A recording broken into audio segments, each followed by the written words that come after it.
Broadcasting live from the moon and back, this is The Coin Chat, the most trusted voice for all things cryptocurrency. Each week we dissect an important issue and cut through the noise and misinformation out there in the world of blockchain, cryptocurrency, and ICOs, capturing the facts that truly matter to you that will give you an edge in this fast-moving emerging market. The who, what, where, when, and how of what you need to know in crypto to get ahead so you don't get left behind. Now here are your co-hosts, financial and crypto experts Yuri Cataldo, Steve Good. Keep it coming. All right, we're back at episode. How many you got? 4 minutes. No, I don't mind. I'll just think about my answers. Yeah. We'll be quick. Quick, fast, boom. There it is. Okay. Hey everyone, we're back again with David Atkinson from Holo and Holochain with Yuri Cataldo.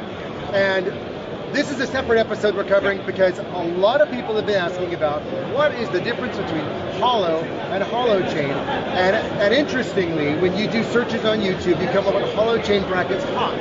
But the HOT token is actually part of a Holo. Am I correct? Correct. Right. So because of the fact that people generally in the industry misunderstood that, I wanted to give you an opportunity to set the record straight and make people understand the difference between what is Holo and the HoloPort versus what is Holochain, not the coin. Okay. So I have to start that if this miscommunication or misconception still exists after a couple of years, then we're clearly not doing a great job at explaining the difference. And I think part of that is because of the abstractions. Right. Like we're talking about abstract technical infrastructure. When we're going to be able to make this distinction most easily is when we have the application. Right. So let's talk about what is Holo first. Sure. And then talk about Holochain. Yep. Because I think if we distinguish the difference between what a Holo company, a foundation is, and a port versus a Holochain software, then it'll help people understand what's going on, because that'll help with adoption as well. Fantastic. So let's start with what is Holo. Okay. Who is Holo? Who or what? Wow. Exactly. Holo is a distributed hosting business. Okay. So we know hosting mainly as application with data stored in data centers that people around the world access.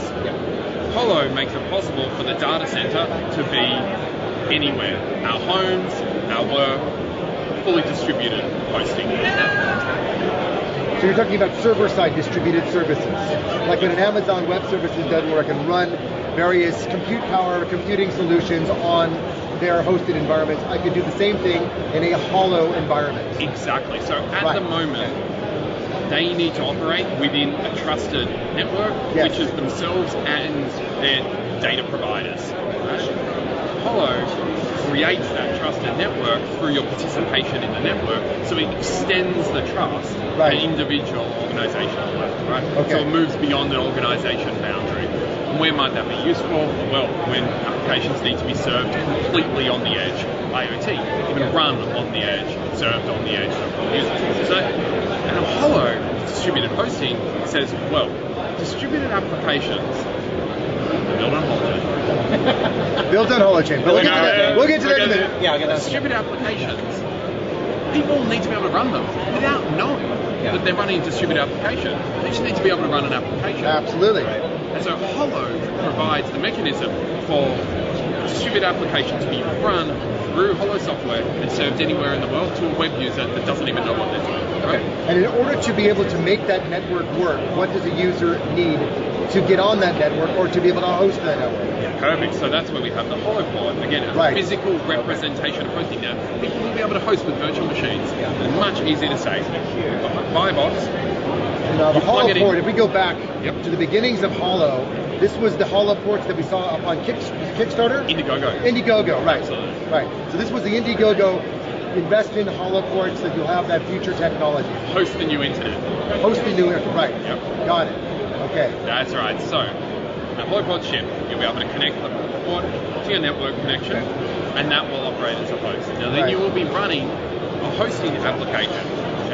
We select various properties of how and what you want to host. Right. You'll also be able to operate the HoloFuel application, which allows whoever is built applications that you're hosting to be able to pay you for hosting. Right. Oh, that's cool.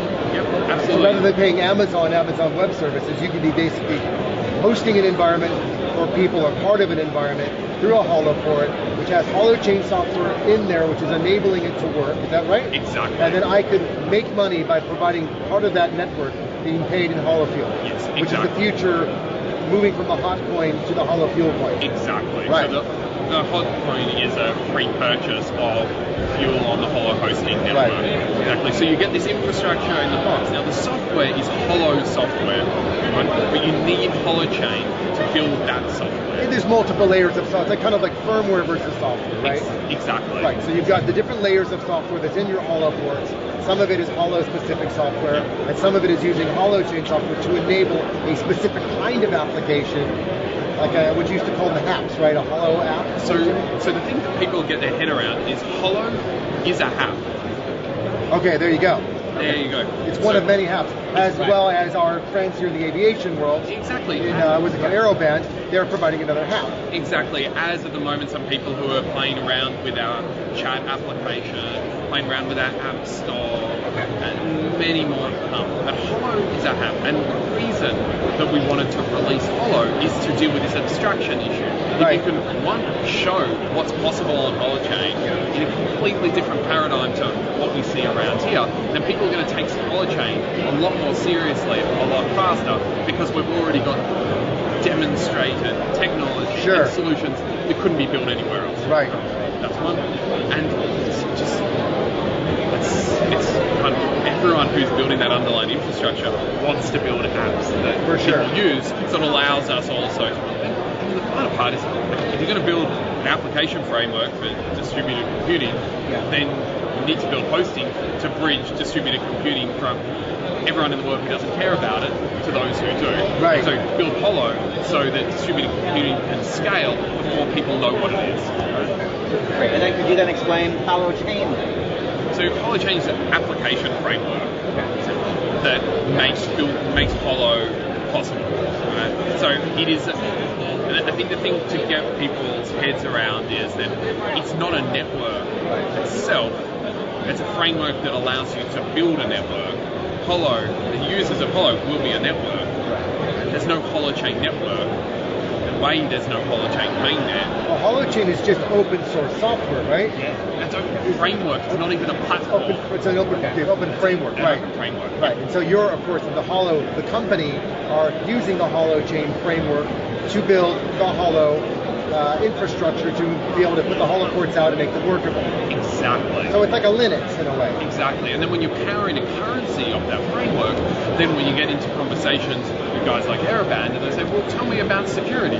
Tell me about, then what you can point to is, well, we're powering a hosting currency in this environment. This is how security works. This is what happens when people try to hack. All these kind of things. And it goes from us explaining to us being able to Right. So in fact, everybody that builds a Holo app of some form or another could have their own fuel coin of sorts, because Holochain itself is just software that's there to empower or enable the way that Linux was there to enable open source development. Exactly. And you can build all these different apps that are sitting on top, and every app could run on its own coin if they wanted to. Exactly.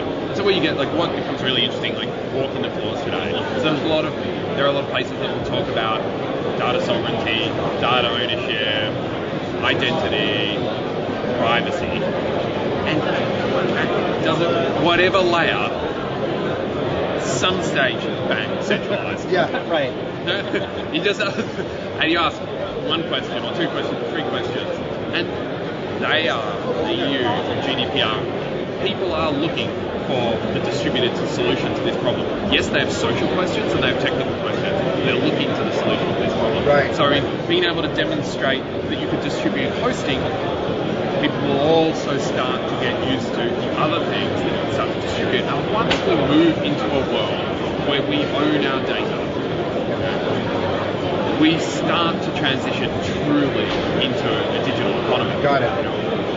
Okay, so I guess last question for me, and this is the old when Moon, when Lambo, when HoloPorts. I know. Well, you've been following the progress. As much as I can. As much as you can. Yeah. There's a massive amount of GitHub activity. There's lots of speculation in the community.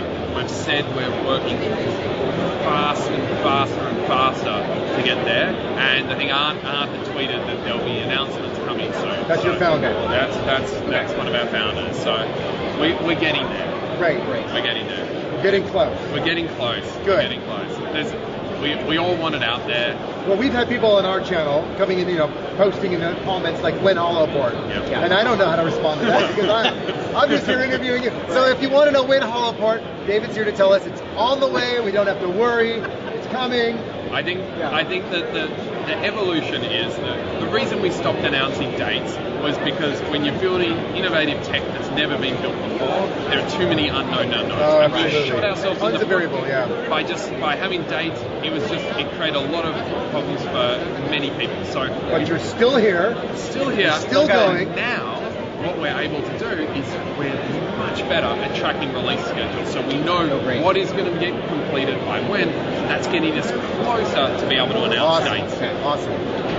Yeah. Well, that's great. Great to see you guys again. Thank you. It's good to see you face to face. I know. It's Yeah, amazing. I have to sit up Yeah. because you're much taller than I am.